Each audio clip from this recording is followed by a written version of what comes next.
stories, the various different stories, the different Atma Pramanas, the Shastra Pramanas, the Apta Pramanas, or the Shastras, the scriptural references of Bhagavan Sri Venkateshwara, as well as the references in the Hindu scriptures, and of course the references, significance in the life of the Supreme Pontiff of Hinduism himself. Venkateshwara is one of the most powerful modern day incarnations who happened in the Kali Yuga. Mahavishnu came down as Sheshadri Swamigal, and Bhudevi took birth as Padmavati, and they got married and stayed in the planet Earth with the body for at least 200 years and created a beautiful kingdom, blessing the devotees with wealth, health, and all the auspicious things. He decided to stand in Tirumala, making himself available to all the devotees. Venkateshwara just became a deity. The very body, how he is standing, he just became the Archavatar.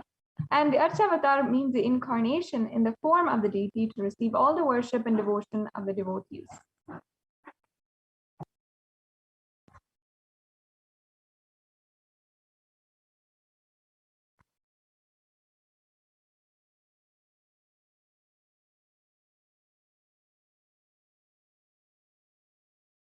And Srinivasa became the Archavatara, standing in Tirumala and gracing the whole world, the whole universe, showering wealth, health, and all the spiritual benefits. Venkateshwara has Sri Devi Mahalakshmi, the goddess of wealth and prosperity, within his chest. And this is one of the beautiful attributes of Bhagavan Sri Venkateshwara among so many different characteristics, whether it is his compassion, whether it is his giving attitude, everything is such a beautiful attribute of Bhagavan Sri Venkateshwara. One very unique thing is the Vaidurya jewel of Venkateshwara.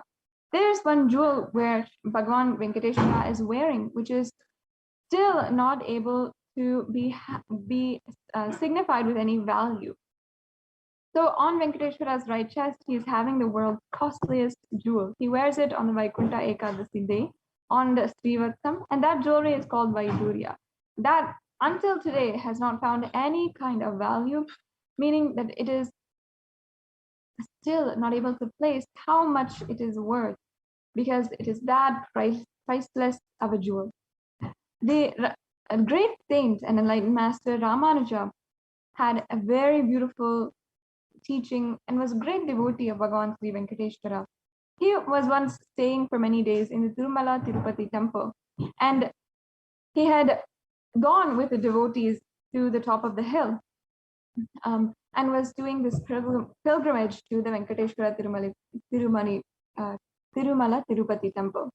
After going to the top of the hill, the devotees wanted to enjoy some of the food that they got along after being very hungry after a huge journey. So they had found some ants in their food, but Ramanuja immediately stopped them from killing the ants and packed all of the food away again with the ants inside of it and went straight back up the hill. Ramanujacharya had then let go of the food in the hilltops where the Tirumala Tirupati temple is.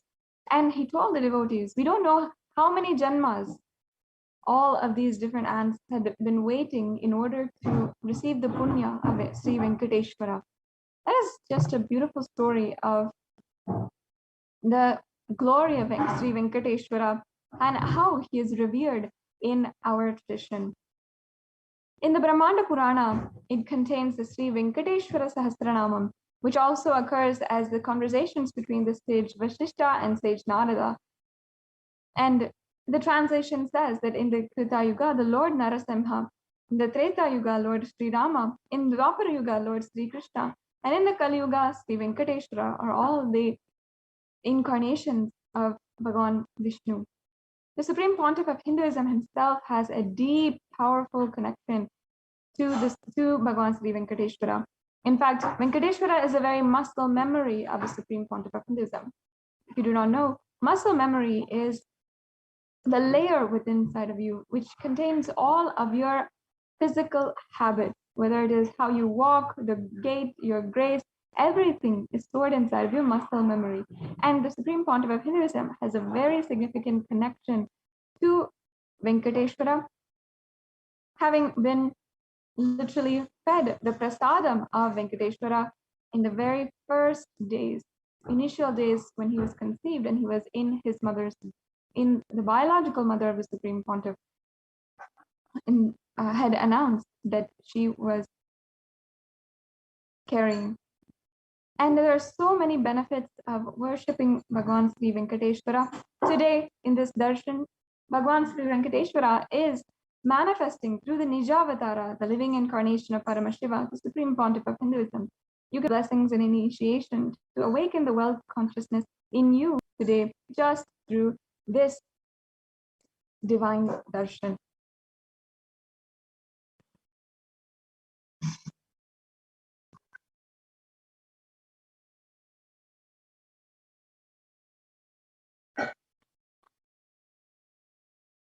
So now let us get into the concept of wealth in Sanatana Hindu Dharma.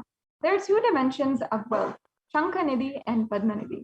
Shankanidhi means conquered wealth, conquered from natural resources.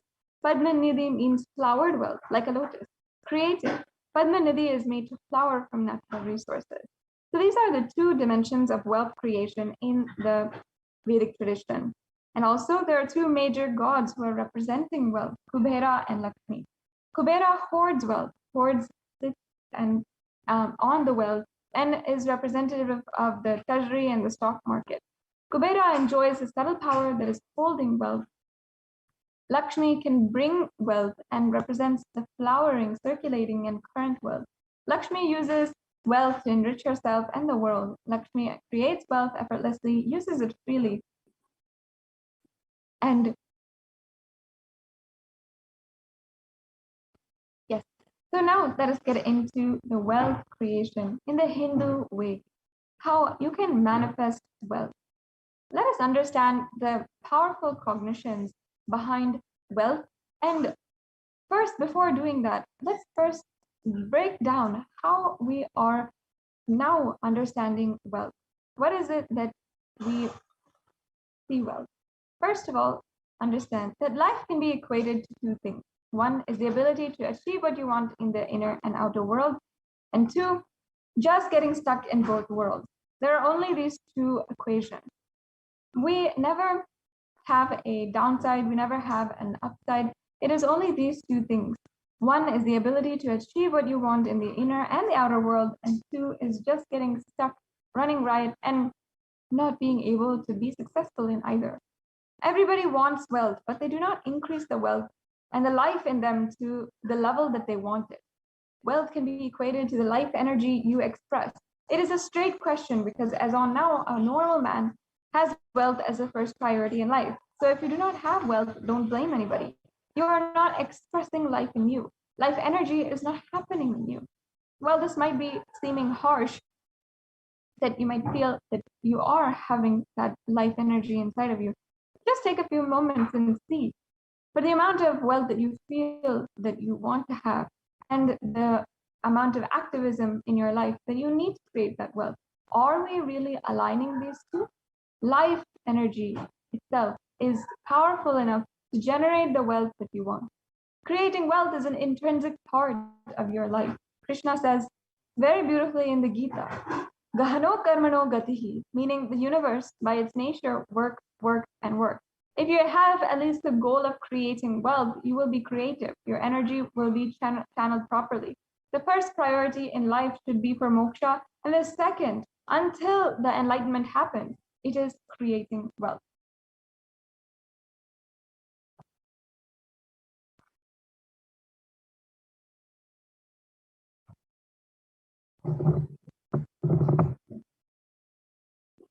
And in the Sanatana Hindu Dharma, we have a beautiful science for how you should achieve this. Creating wealth, it makes you non-violent. It makes your whole energy become creative.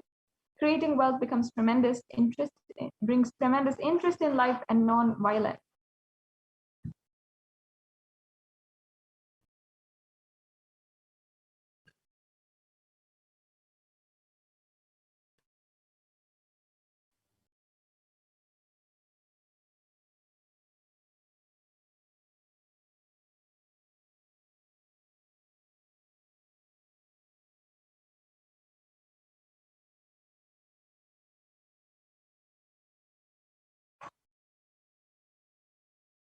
And wealth is not just an object or a thing to be achieved. Wealth is the very extension of you and you as well.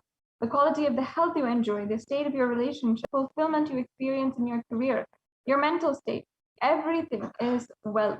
Wealth is not just money or currency. First, money is one wealth. Second is currency, is another kind of wealth. The assets that you have, all of that is another kind of wealth. Being alive, having activism, and being a workaholic, being alive, energetic every single moment, that is also one wealth. All the four parts put together, everything, that is called wealth consciousness. Wealth consciousness means making a clear decision to break out of the myths and mental patterns that literally impoverish us and draw us again and again into a poverty cycle.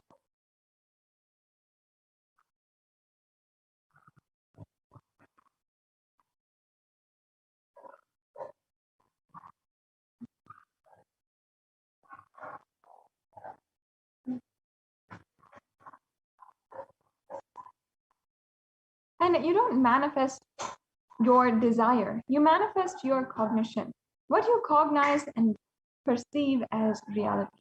You don't have to manifest your desire, you will only manifest what you believe.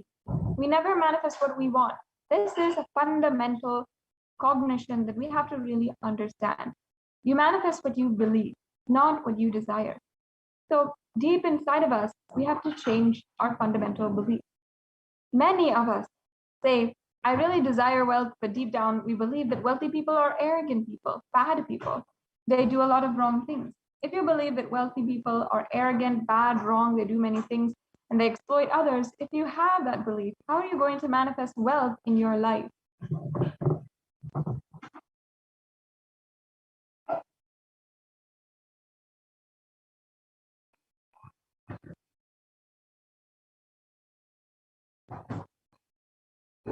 And your perception is the material out of which your reality is made. Just like a fabric that you make clothes out of.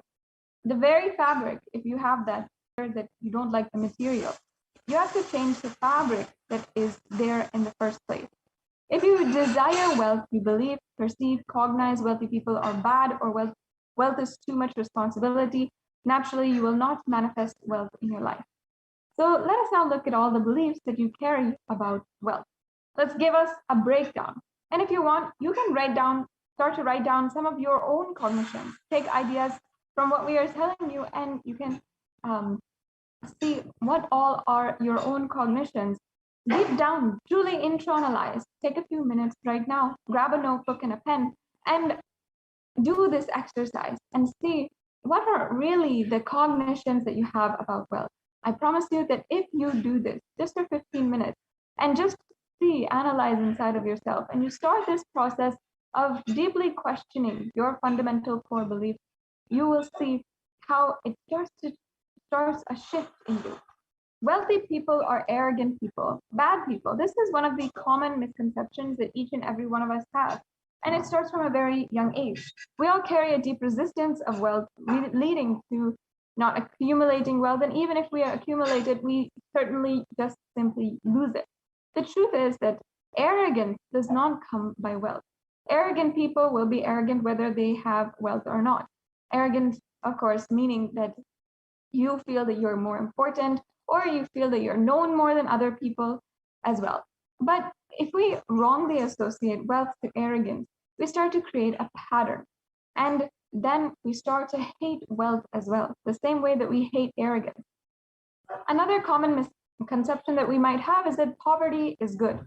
Deep inside of us, we label poverty as a good quality. We feel reverence and respect for poverty.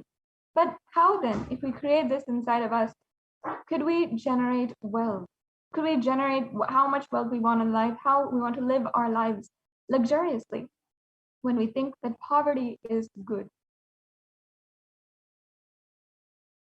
In many streams of society, poverty consciousness and feeling impoverished is seen as something good. And many of us feel that as humbleness. But often our arrogance and attachment to that mentality makes us more and more impoverished and helps and makes us suffer more and more in our life. Finally, we have another here common misconception, which is that handling wealth is more responsibility. We may feel uncomfortable. We may not feel ready to take on the responsibility that comes with wealth. We always see wealthy people have so many problems, have no time to do what they want. And that is always something that we have to break inside of us. Understand that we also sometimes even think that making money is a sin. The truth is that you have to create as much wealth as you can, celebrate it, share it. Wealth consciousness is a highly creative way of doing that. And some of us even think that you have to be worthy of it. Wealth serves those who are wealthy in their very consciousness. That is the fundamental truth. There is nothing about worth or not. In the whole universe itself, there is nothing worthy.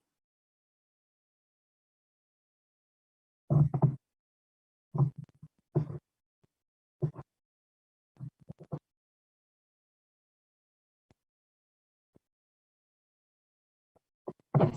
So we always have to understand anything you cognize, you create a certain energy field about your cognition. You attract situations, people, everything around you to make that cognition into reality. All you need is will persistence. Your decision, you are not going to give up your intention, is will persistence.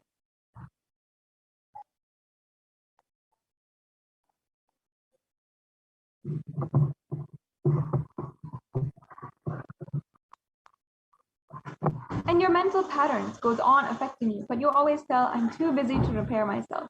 It is like sitting in a broken car and going on rotating that, handling or pushing and pulling the gears, doing whatever you want. You're not going to move 1 inch.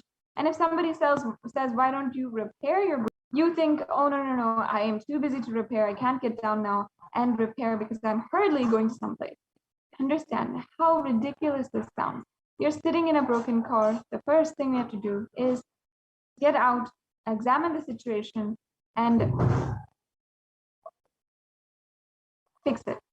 You may be desiring wealth, but you may not be believing or perceiving and cognizing it as your possibility. The first and foremost important step we need to do is creating an energy field of attracting wealth.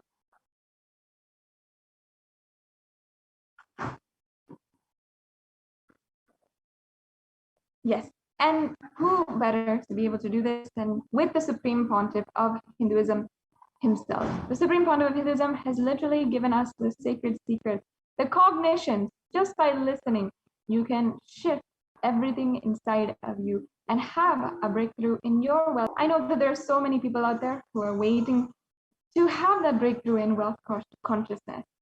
So let's now watch beautiful satsang where Swamiji himself delivers.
The first step we need to do, the first step we need to do,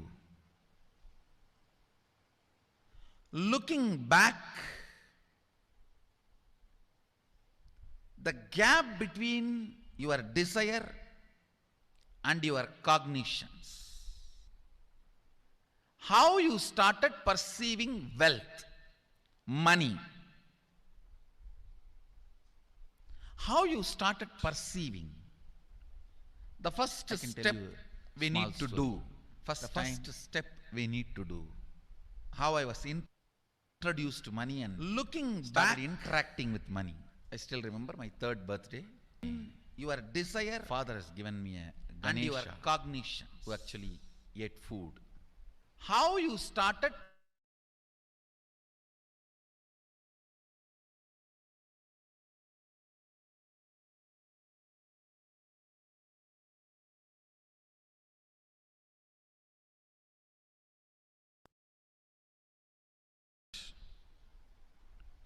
the first step we need to do. The first step we need to do. Looking back, the gap between your desire and your cognitions. How you started perceiving wealth, money. How you started perceiving. I can tell you a small story. First time, how I was introduced to money and started interacting with money. I still remember my 3rd birthday. My father has given me a Ganesha, who actually ate food. If you have read my biography, you would have read the incident. If you are interested, you can go to YouTube, where I have narrated the whole story. I was given that Ganesha as a gift, and I was so curious and busy with playing with the deity. And then in Indian village, we have a habit, all the family elders will give coins on the birthday as a gift to the kids. So I was sitting and playing with my Ganesha, and all the family elders came. I am supposed to bow down to them. It's a tradition. So I touch their feet and they will give money. A lot of money got collected. Must be some 70-80 rupees. In those days it's a big money, and for a kid it's a too big money. And it was too much of coins and notes, so my father helped me to pack the whole thing in a hand key. So I looked at him and asked, what should I do with this? He said, you can buy whatever you want. I said, I don't need anything. I only wanted this Ganesha. You already gave it to me. I don't need anything. He said, then you can give it to anybody you want. So I just called all my cousins, brothers, everyone was playing. I grew up in a large joint family. 27 of us grew up together. So it's almost like a one school, small school. So all of them were playing. I called in my loud voice, hey, anybody wants, come and take this money? I don't want it. So 4 or 5 kids were running, and my elder brother ran fast and took the whole thing, whole hand key. My father told me to tell my elder brother to share everyone, to share with all. I said, I have decided I don't want. And I said, whoever wants, take it. So he took it. How can I interfere in this after that? It's up to him. I will not even interfere, giving any further instruction to how they should share or who should share and all that. I said, I don't want. That's my first relationship with money. I still see very clearly that's the same relationship. Still, I don't touch money. I don't handle. Never felt the need. Anyhow, I am not saying this should be your pattern or this should be your I am just giving you an example how I started relating with. So now dig out how you started relating with money. That was actually my completion with money. I touched first time money only to give dana. Still I am doing the same thing. Still I touch money only to give dana. How? How you cognized money, wealth, what all your perceptions and beliefs and cognitions about money. Let's dig out. Let's get them out first.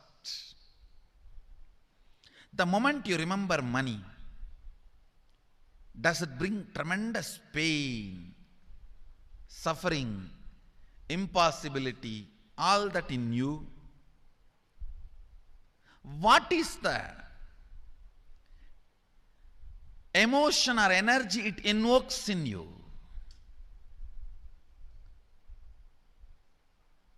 So put your pen to paper and just keep writing whatever comes to your mind. If you feel tortured, irritated, the moment you think of money, whatever you think, money is difficult, money is impossible, money is, unless you cheat, you can't get the money. Even if you cheat it, somebody will cheat from you. So much goes on inside you about money. Your incompletions with money. Just spend few minutes and let's dig out all the incompletions, mental patterns we have, perceptions, beliefs and cognitions we have about money. Listen, the first step we need to do now, cleaning up, completing these patterns, the incompletion patterns related to wealth, and stopping them from recurring. Please understand. Biggest problem is when you do not recognize something as a pattern, it continues to exist in you and recur. Please understand. Recurring. For example, today you remember, yes, I have a lot of incompletions and patterns. Incompletion means, let me define.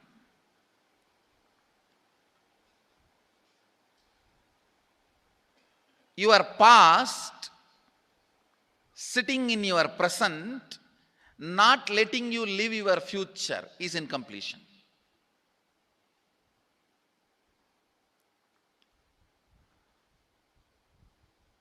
It has no logic. Because you lost love of somebody, you decide never to love again. It has no logic.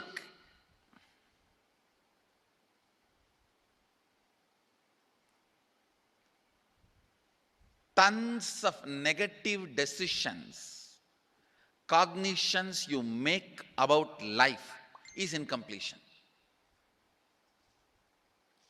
I'll give you one small example. 8-year-old kid is in the classroom. Teacher asks, who is the first Prime Minister of India? The kid jumps on the bench and shouts, Mahatma Gandhi. Naturally, the whole class laughs. Because Mahatma Gandhi is not, neither is Mahatma nor is first Prime Minister. Okay, let's leave it. When the whole class laughs, she decides never to come in the front, jump up and be active. Even after 50 years, if she becomes a CEO of a company, in the team meeting, she will be telling her ideas to somebody else and somebody else will be presenting.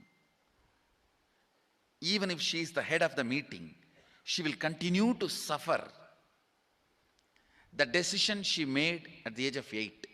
How many of you see this is happening even in your life in some form?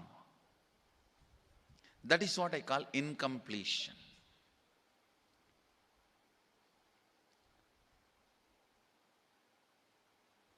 Understand, there is a very powerful science by Sadashiva in Agama.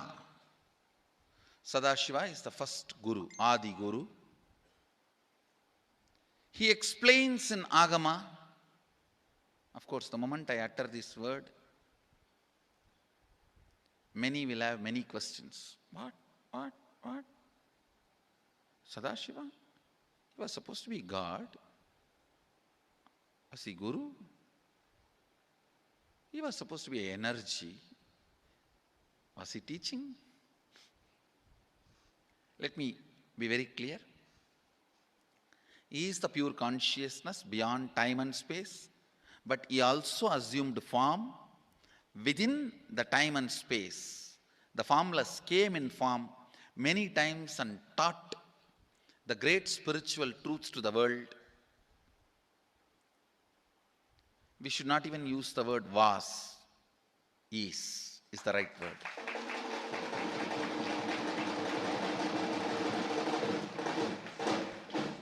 He gives a beautiful science of completing with this incompletion, known, unknown. Understand, if you know the reason for certain pattern, it is called known pattern. If you don't know, it is unknown pattern.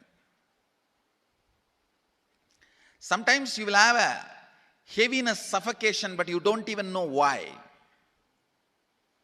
That is unknown pattern. Sometimes you know why you are going through what you are going through. That is known pattern. Known or unknown, you can complete. You can be out of it. It is possible. It is possible.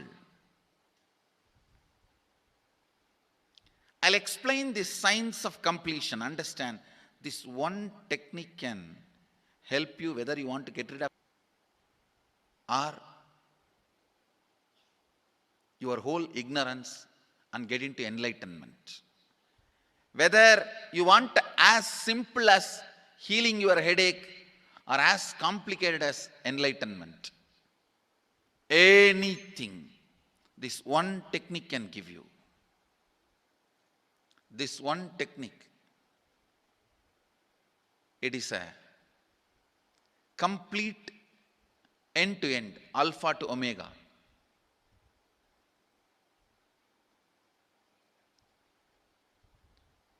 It's from Sadashiva directly. In the Agama, 94th verse, 22nd technique. The chapter is called Shivajnanopanishad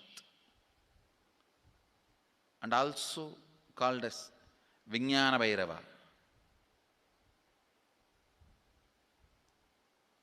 Chittat yanta kritirnasti mamantar bhavayet iti vigalpanam abhavena vigalpair uchito bhavet. You don't have to remember. I am uttering every time so that I will remember. That's all. No, it is just to keep the purity of the teaching. I want all of you to know, whatever I am sharing with you is my personal enlightenment experience, which is in tune with the earlier master's experience. My Apta Pramana, my Atma Pramana in tune with the Apta Pramana, means the earlier masters. The Shastra Pramana. Only that can become your Sakshi Pramana. Never learn from a person who does not have Atma Pramana, enlightenment. He will be only Pandit, repeating. Same way, never learn from a person who claims yes, enlightenment, but does not keep his experience in tune with the Shastra Pramana and shares with you. It's always dangerous. Maybe it must have been good for him, but we don't know whether it is good for all of you. The Atma Pramana should always be acid washed with Apta Pramana, Shastra Pramana. Only that should become, only that can become Sakshi Pramana, experiential reality for you. Never learn from anybody who has only knowledge, not experience. Same way, never learn from somebody who claims having only experience and does not connect, purify, make it in tune with the Shastra and presents it to you. There is always a danger. If you don't bother about the Shastra Pramana, you may be having kakka biryani. Be careful. Listen. To keep the purity of the teachings, I keep the original Sanskrit verses. I'll give you the translation now. Consciously feel within the mind stuff of past memories of incompletion with its activities as mind, intellect and ego not existing in me. By contemplating this way in your inner space, disidentify from the past impressions and memories of completion. Put your active attention at the space of past happening. Relive these imagined impressions and memories of incompletion. Then the mind stop having fully ceased from its present characteristics of forming thought patterns and cognitions is complete. Thus you become complete and achieve the original space of complete completion. Listen. Now I will explain. I have read out the translation. I will explain what to do. Now you wrote many of the patterns, incompletions, thought currents you are having about money, ideas, cognitions you developed about money from the young age. Do only one thing. Just go back to that same age when the incidents happened in you, the cognition started building in you, the beliefs started building in you, the ideas started building in you, the perception started building in you. Relive the same situation. I am not asking you just remember. Remembering means, for example, something happened at the age of 7 which is still hurting you about money. You asked 1 rupee from your uncle and he did not give, but he gave it to his son. It's still sitting and hurting. If now you are 47, this happened 7. You being 47-year-old person and remembering what happened at the age of 7 is remembering. Forget you are 47. Forget who you are now. You may be having millions. Just become that 7-year-old who asked and did not receive. For you that 1 rupee must have been almost life. I have seen people, they develop even wheezing when they were not given as simple as chocolate or ice cream by their friend or family or brother. I have seen. Because for a child, it may be life. Just go back, forget who you are now. Become that person. When that incident happened, relive. Just see what has happened at that time. You will see many of the unknown, suppressed emotions will break. And I tell you, many diseases will be healed. I have seen people walking out of tumors, cancers, asthma, wheezing, just by completion. Because many of your diseases have their roots in some of the incompletions of the past. When you relive, many pain parts in you breaks. Pain bodies collapse. The pain patterns melt down, which completes many other issues which you don't even remember. I have seen when people do completion, to complete the wealth related incompletions, suddenly they get into health, because the same incompletions which created wealth issues only were creating health issues. When they melt down, people become free even from both. Listen carefully. I'll repeat once more.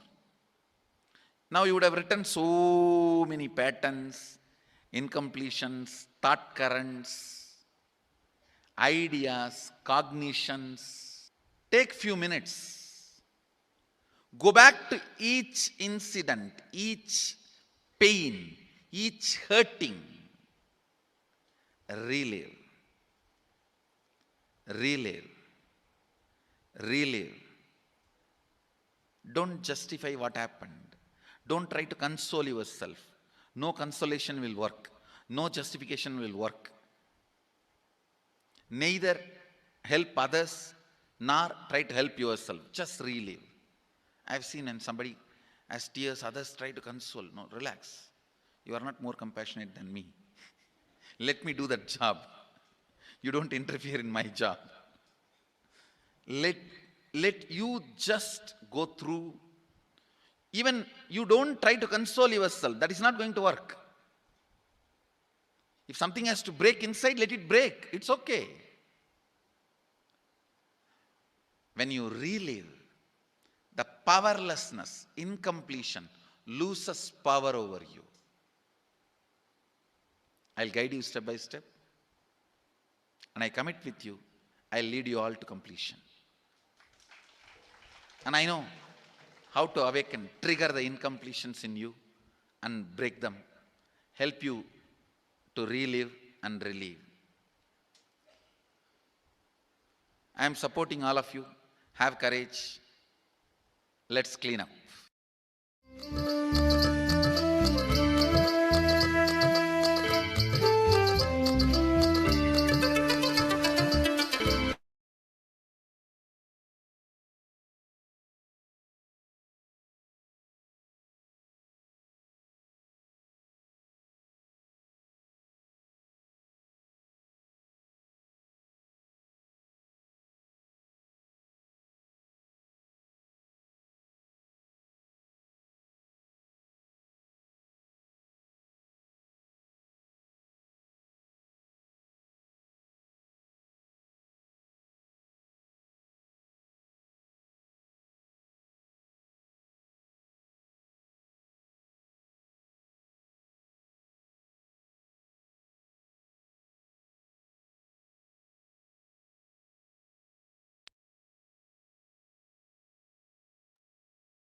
The first step we need to do, the first step we need to do, looking back, the gap between your desire and your cognitions.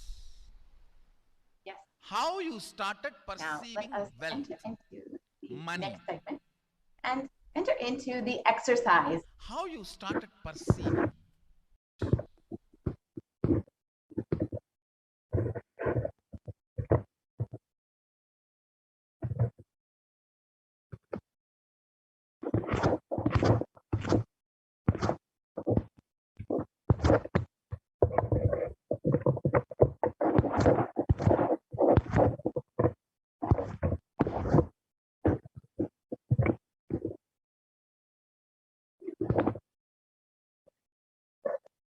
Sorry for the technical glitch. So now let us enter into the next exercise. Understand how we can create this space of completion in order to manifest what exactly we want. How do we create this energy field?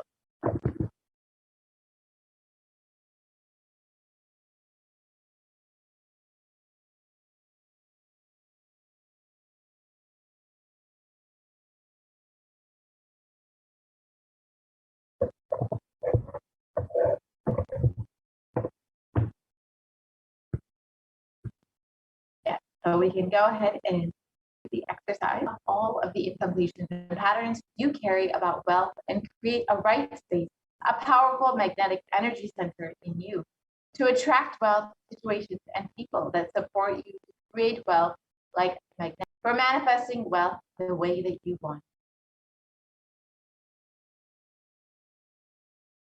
So let us first solve our incompletions with wealth.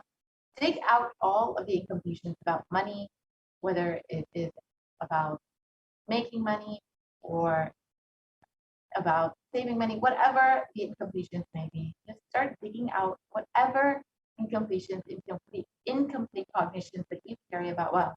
Keep writing whatever comes to your mind the moment you remember money. Does it bring tremendous pain, suffering, impossibility? All of that in you. What is the emotion or energy it invokes in you? The moment you think of money, whatever you feel and think, money is difficult, money is impossible. Unless you cheat, you can't get money. Even if you cheat, somebody will cheat from you. So much goes on inside of you about money, your incompletions with money. Just spend a few minutes now. Let's dig out all of those incompletions, the beliefs, the mental patterns that we have, the perceptions, the cognitions that we have about money. So let us spend the next 5 minutes digging out all of our incompletions about money, about wealth, and write them all down right now.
now that we've spent time writing down the information that we carry about money, let us move to the next step of the process.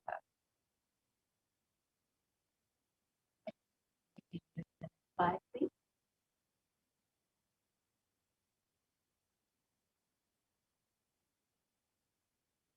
So now, for each belief or cognition, it starts from a particular incident. Identify those incidents when the wrong belief or incompletion began inside of you, whether it was about whether you feel that you can't earn money or that you can only cheat and have money, whatever the incompletion that you carry about wealth is, dig out the incident from the root incident from which that cognition has built and relive and believe each of those incidents. Complete those incompletions. Go back to that same age when the incident happened, when the idea, the belief, the perception started building inside of you, and relive every single moment of that incident so you can complete with that, relive and relieve each of those incidents. So sense an incident and reliving and relieving those incidents. Whether you were 7 years old or 5 years old, whatever age you were when that incompletion began inside of you, relive that same incident and exactly as you were when you were 5, when you were 7, whatever age you may have been, and complete each of these incidents. So now let's spend the next 5 minutes doing that.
that we have spent time reliving and reliving, completing each of these instants, let us move on to the next step of the process.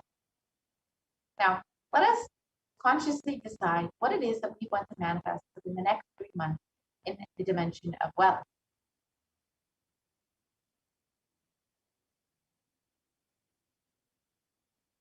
So, right, what is your intention? What is it that you want to manifest in the next 3 months in the field of wealth?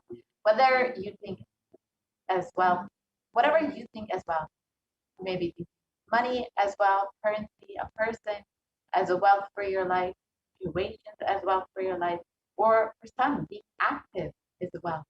People feel even extraordinary powers as their wealth. So whatever you consider as your wealth, whatever that you want to manifest, attract in the next 3 months. Please pen those down now.